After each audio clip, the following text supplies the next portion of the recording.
Hello everyone, welcome to KV teachers guild. बच्चों, अभी हम डिस्कस करेंगे कक्षा 7वीं हिंदी का एक क्वेश्चन पेपर।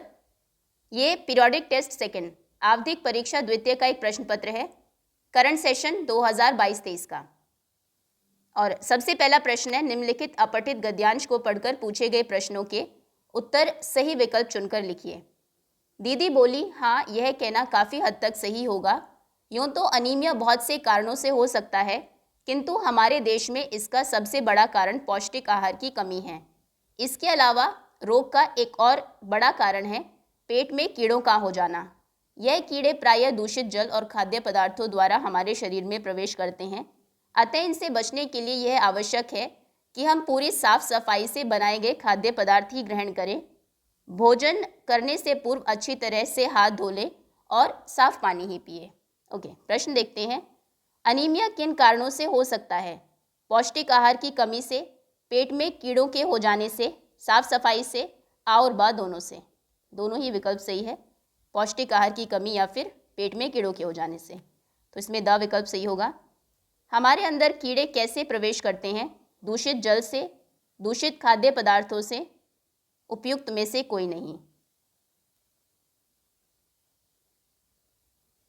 शरीर में दूषित जल और खाद्य पदार्थ दोनों ही दिए हैं, तो आई थिंक इसमें एक ऑप्शन मिसिंग है। एक और ऑप्शन होना चाहिए था, उपयुक्त दोनों से, और फिर उसमें द विकल्प सही होता। कीड़ों से बचने के लिए क्या आवश्यक है? सफाई से बनाए गए खाद्य पदार्थ, भोजन से पूर्व अच्छी तरह से हाथ धोना, साफ पानी पीना, उपयुक्त सभी। इसमें भी उपयुक्त सभी सही है। गद्यांश के अनुसार स्वच्छ का विलोम शब्द क्या है? स्वच्छ मतलब साफ, शुद्ध, साफ, दूषित, अशुद्ध। सो विलोम होगा दूषित। पौष्टिक शब्द में प्रत्यय क्या है? इक प्रत्यय। आगे है, निम्नलिखित अपठित पद्यांश को पढ़कर पोयम नीचे दिए गए प्रश्नों के सही उत्तर लिखिए। कही रहीम संपत्ति सगे बनत बहुत बहुरीति, विपत्ति कसौटी जे कसे तेई साचे मीत। तो रहीमदास जी कहते हैं कि जब आपके पास संपत्ति होती है तो बहुत सारे लोग आपके सगे संबंधी बन जाते हैं, मित्र बन जाते हैं, लेकिन सच्चे मित्र वही है जो विपत्ति के टाइम, संकट के टाइम आपके काम आए। एक और है, जाल परे जल जाल बही, तजी मिलन को मोह, रहीमन मछली नीर को, तऊ ने छाटती छोह। तो यहाँ पर रहीम जी कहते हैं कि जब मछली जाल में फंसती है तो जाल उसके मोह को त्याग कर, छोड़कर जाल से बाहर आ जाता है पानी, लेकिन मछली पानी के मोह को नहीं त्यागती और वो उसके बिना तड़प तड़प कर मर जाती है। ओके, प्रश्न देखते हैं। लोगों के पास संपत्ति आ जाने पर क्या होता है? तो संपत्ति आ जाने पर बहुत से लोग उनके सगे संबंधी बन जाते हैं। उत्तर लिख ही लेंगे आप। सच्चे मित्र की क्या पहचान है? कि वो विपत्ति आने पर आपके साथ रहता है। मछली का मोह कौन छोड़ देता है? जल, पानी। मछली, माफ करिएगा, जल से मोह कौन नहीं छोड़ पाता? मछली। आगे है, शब्द अर्थ लिखो। रीत, रीत मतलब ट्रेडिशन, प्रथा। आगे है विपत्ति, संकट, विपत्ति। ओके, नेक्स्ट है वसंत 2 से प्रश्न है।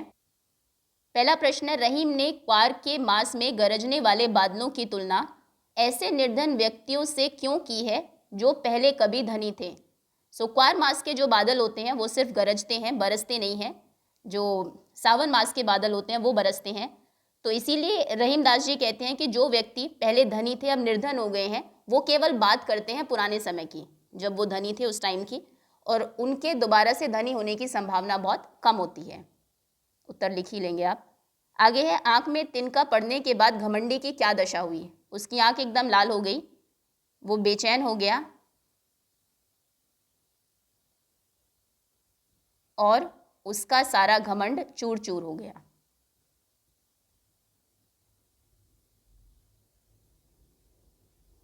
चलिए, अगला प्रश्न है, घमंडी की आंख से तिनका निकालने के लिए उसके आसपास के लोगों ने क्या किया? उन्होंने कपड़े से उस तिनके को निकालने की कोशिश की, लेकिन नहीं निकाल पाए। आगे है, खान पान की मिश्रित संस्कृति से लेखक का क्या मतलब है? तो उनका ये कहना है कि देश में जितने भी घर है, सभी घरों में अलग अलग प्रदेशों के खान पान बनते हैं। तो ये एक ज़रूरी नहीं कि जो उत्तर प्रदेश का मान लीजिए कोई व्यंजन है, सो वो सिर्फ अभी यहीं पर बन रहा होगा, वो आपको साउथ इंडिया में भी देखने को मिल जाएगा सिमिलरली। वहाँ के नॉर्थ इंडिया में। तो इस तरीके से ये जो मिश्रित संस्कृति है खान पान की, ये आपको पूरे भारतवर्ष में देखने को मिलती है।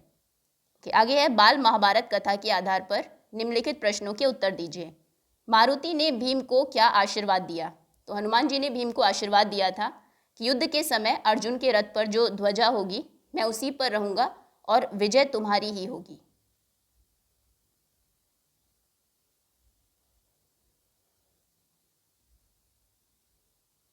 दूसरा प्रश्न है, दुर्वासा ऋषि के प्रसन्न होने पर दुर्योधन ने क्या मांगा? दुर्योधन ने कहा था कि जैसे आप शिष्यों समेत मेरे यहाँ पर अतिथि बनकर आए हैं, ऐसे ही मेरे जो भाई है पांडव जो वन में रहते हैं, आप उनके यहाँ पर भी जाइए और उनका सत्कार स्वीकार करें। ओके, लिख लेंगे आप। आगे है, मायावी सरोवर पर युधिष्ठिर के चारों भाई क्यों मारे गए? मारे नहीं गए थे, बेहोश हो गए थे पानी पीने की वजह से।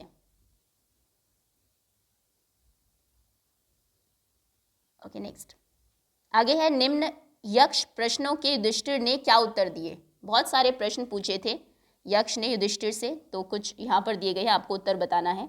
आकाश से भी ऊंचा कौन है? तो युधिष्ठिर ने कहा था पिता, आकाश से भी ऊंचा है। आगे है, गांव से भी तुच्छ कौन सी चीज होती है? गांव नहीं है, ये घास है। घास से भी तुच्छ कौन सी चीज होती है? चिंता। विदेश जाने वाले का साथी कौन होता है? विद्या।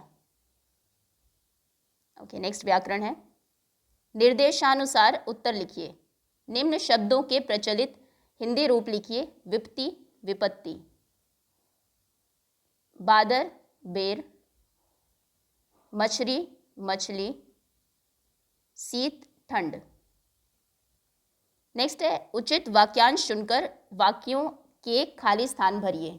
झप से, टप से, थर से, फुर से, सन से। मेंढक पानी में खाली जगह कूद गया। अच्छा, इसको अभी छोड़ते हैं। शोर होते ही चिड़िया फुर से उड़ गई। नंबर 1 ये हो चुका है। नेक्स्ट है, नल बंद होने के बाद पानी की एक बूंद खाली जगह चू गई टप से। टप टप गिरता है पानी। नेक्स्ट है, ठंडी हवा खाली जगह गुजरी। मैं ठंड से कांप गया। मैं ठंड में थर से कांप गया। और हवा गुजरी सन से, सन से। और मेंढक में पानी कूदा होगा झप से। Okay, next. आगे है, निम्नलिखित सामासिक शब्दों में समास का नाम लिखते हुए वाक्य में प्रयोग कीजिए। शब्द है भला, बुरा और कहा सुनी, दोनों में ही द्वंद्व समास है। और वाक्य में प्रयोग आप करेंगे भला बुरा, किन्हीं भी दो लोगों के नाम लिख देंगे। मोहन और सोहन की लड़ाई हो रही थी, दोनों ने एक दूसरे को बहुत भला बुरा कहा। कहा सुनी, फिर से कोई दो नाम, सीता और गीता में छोटी सी बात को लेकर कहा सुनी हो गई। आगे है, निम्न में से किसी एक विषय पर अनुच्छेद लिखिए। समय का सदुपयोग और मोबाइल के प्रयोग से होने वाली हानियां, केवल हानियां ही लिखनी है। ओके, समय का सदुपयोग। तो जीवन की सफलता मेहनत के साथ साथ समय के सदुपयोग पर भी निर्भर करती है। सफलता का रहस्य समय के सदुपयोग में ही छिपा है। निर्धन धनवान, किसान मजदूर, राजा प्रजा, विद्वान मूर्ख आदि हर व्यक्ति को समय पर एक समान अधिकार मिला है। समय का सदुपयोग साधारण से साधारण व्यक्ति को भी महान बना देता है और समय का दुरुपयोग महान से महान व्यक्ति को भी साधारण बना देता है। दुनिया में जितने भी महान पुरुष हुए हैं, जिन्हें हम देखते हैं, उनके जीवन की सफलता का एकमात्र रहस्य समय का सदुपयोग ही रहा है। समय कैसा भी रहा हो, परिस्थितियाँ कुछ भी हो, लेकिन उन्होंने कभी हार नहीं मानी और समय का सही उपयोग किया। ऐसे लोगों ने अपने बुरे समय को भी अच्छे समय में बदल दिया। एक पुरानी कहावत है कि समय किसी का भी इंतज़ार नहीं करता, जिसका सीधा सा अर्थ है कि हमारी हर सफलता, आशा और इच्छा समय पर ही निर्भर है। इसीलिए समय का सदुपयोग करना हम सभी के लिए बहुत ज़रूरी है। आलस को त्याग कर और उसी समय किसी भी काम को पूरा करना ही समय का सदुपयोग कहलाता है। बहुत से लोग होते हैं जो अपने या किसी दूसरे के आज के काम को कल पर छोड़ देते हैं। ऐसे लोगों का काम ना तो कभी पूरा होता और ना ही कभी सफल हो पाता है। फिर वे जीवन भर पछताते रहते हैं, लेकिन बाद में पछताने से कोई लाभ नहीं होता, क्योंकि जब तक समय निकल चुका होता है, समझदार और बुद्धिमान व्यक्ति अपने हर पल का सही उपयोग करता है। वो कभी भी समय नष्ट नहीं करता। कबीरदास जी कहते हैं कि काल करे सो आज कर, आज करे सो अब, पल में परलय होएगी बहुरी करेगा कब। अर्थात हमें अपने किसी भी काम को कल पर नहीं टालना चाहिए, बल्कि उसे आज ही पूरा करने की कोशिश करनी चाहिए। दूसरा था मोबाइल के प्रयोग से होने वाली हानियाँ। तो कुछ जनरल पॉइंट्स देख लेते हैं, बाकी आप ज़्यादा बेटर लिख पाएंगे। मोबाइल ने हमारे जीवन को सरल बनाया है, परंतु इंसान इसका गुलाम बनता जा रहा है। वह अपने जीवन की कल्पना भी इसके बिना नहीं कर सकता। उसकी दिनचर्या मोबाइल से शुरू होकर रात्रि तक इसके इर्द गिर्द या चारों तरफ ही घूमती है। यदि वह मोबाइल से थोड़ी भी दूर अलग रहे तो उसको बेचैनी होने लगती है। यह लत मोबाइल की स्क्रीन को बार बार टच करने से लेकर किसी भी सोशल मीडिया ऐप जैसे फेसबुक, व्हाट्सएप, यूट्यूब किसी की भी हो सकती है। इसमें व्यक्ति अपने आसपास के माहौल से, व्यक्तियों से खुद को दूर कर लेता है और वह मोबाइल की दुनिया में ही खुद को समेट लेता है। इसके अत्यधिक उपयोग के कारण बहुत सी शारीरिक समस्याएं जैसे सिर दर्द, आंखें कमज़ोर होना आदि होने लगती है, जो हमारे स्वास्थ्य के लिए ज़्यादा घातक सिद्ध होती है। मोबाइल के द्वारा आर्थिक, सामाजिक और शारीरिक क्षति इंसान की ही होती है। आर्थिक क्षति की बात करें तो इसकी कीमत 1000 से लेकर लाखों रुपयों तक है और थोड़ी सी भी लापरवाही से इसकी खराब होने की संभावना बहुत अधिक है। सामाजिक क्षेत्र की बात करें तो व्यक्ति ने इसके उपयोग के चलते खुद को समाज से काट लिया है। वह अपने पारिवारिक परिवेश को छोड़कर मोबाइल की दुनिया में ही खोया रहता है। वह व्यक्तियों से मिलना जुलना बंद कर देता है। शारीरिक क्षति की बात करें तो मोबाइल के उपयोग ने बहुत सारी शारीरिक समस्याओं को जन्म दिया है, जैसे आँखों की रोशनी पर प्रभाव पड़ना, चश्मे का लग जाना, हमारे मस्तिष्क पर गहरा प्रभाव पड़ना, व्यक्ति की एकाग्रता पर प्रभाव पड़ना, जिससे पढ़ने में मन ना लगना। इसका इस्तेमाल सड़क दुर्घटना को भी जन्म देता है। व्यक्ति फ़ोन पर बात करते हुए वाहन चलाते हैं, जिससे दुर्घटनाएं होती है। कभी कभी यह दुर्घटना इतनी बड़ी होती है कि व्यक्ति की मृत्यु भी हो जाती है। इसका सबसे ज़्यादा प्रभाव हमारी आने वाली पीढ़ी पर देखने को मिल रहा है।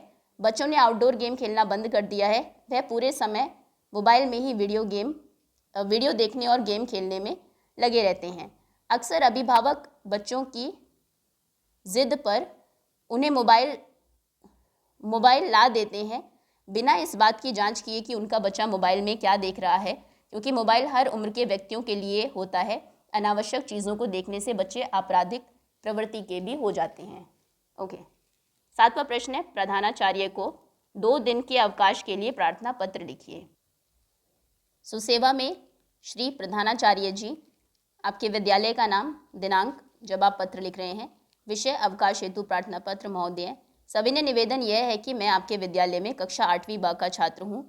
मुझे किसी आवश्यक कार्य से बाहर जाना है, इसीलिए मैं 2 दिन विद्यालय आने में असमर्थ हूँ। मेरी आपसे प्रार्थना है कि मुझे 2 दिन, नेक्स्ट 2 डेज़ की डेट्स आप लिखेंगे, 23 एवं 24 नवंबर का अवकाश प्रदान करें। इसके लिए मैं सदा आपका आभारी रहूँगा। धन्यवाद। आपका आज्ञाकारी शिष्य, आपका नाम और क्लास। ओके, तो ये था 8वीं कक्षा हिंदी का एक प्रश्न पत्र। Thank you so much for watching.